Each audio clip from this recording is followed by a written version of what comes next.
मुझे इस्तिंजा करने में 10 मिनट लगते हैं। मुझे इसकी वजह से बहुत परेशानी हो रही है। मैं टिशू से हर वक्त पोंछता रहता हूँ जब तक गीला होना बंद नहीं होता, फिर पानी डालता हूँ। क्या ये दुरुस्त है? वरना मुझे यकीन है कि 10 मिनट तक कतरे निकलते रहते हैं। इसका कोई हल बता दें। आदिल साहब ऑस्ट्रिया से। अगर आपको वाकई वहम नहीं है, हकीकत में ऐसा होता है, आपको यकीन है, जैसे आपने कहा कि 10 मिनट तक कतरे निकलते हैं, मुझे यकीन है, तो अगर 100% यकीन है तो इसका बेहतरीन हल ये है कि आप नमाज से 15-20 मिनट पहले पेशाब किया करें।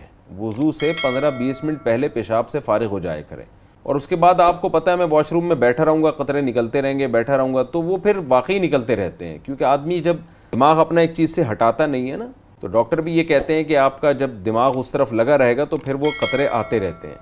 तो उसका हल ये है कि आप वहाँ से हट जाएं, यानी पेशाब करें और पानी डाल के थोड़ा टिशू से खुश्क कर लें, ताकि अगर कतरा निकले तो गीला होके वो फैले नहीं।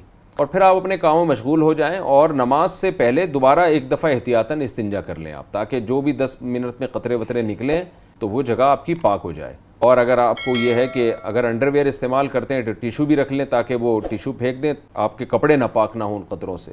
अगर टिशू वगैरह का इस्तेमाल नहीं है, आपको यकीन है कि आपकी शलवार या पैंट या जो भी आपने पहना हुआ है वो नापाक हो गया, तो अंदाजे से उस जगह को थोड़ा सा धो लें आप। इसमें अंदाज़ा भी काफ़ी है, 100% यकीन होना ज़रूरी नहीं है कि किधर कपड़े लगे, किधर पेशाब लगा है। तो जहाँ आपको अंदाज़ा हो कि यहाँ पेशाब के कतरे लगे होंगे तो वो जगह आप एहतियातन अंदाजे से वो जगह धो लें, तो आपकी नमाज हो जाएगी। खुलासा ये कि 100% आपको यकीन है कि 10 मिनट तक कतरे आते हैं, तो आप या आप जैसे जो भी पेशेंट हैं जिनके साथ ये मरज़ है, वो नमाज से या वज़ू से आधा घंटा 15-20 मिनट पहले पेशाब कर लिया करें, ताकि जितने कतरे 10 मिनट में निकलने हैं निकल जाएं। उसके बाद उस जगह को आपने पानी से धोया और वज़ू करके आप नमाज़ पढ़ लें।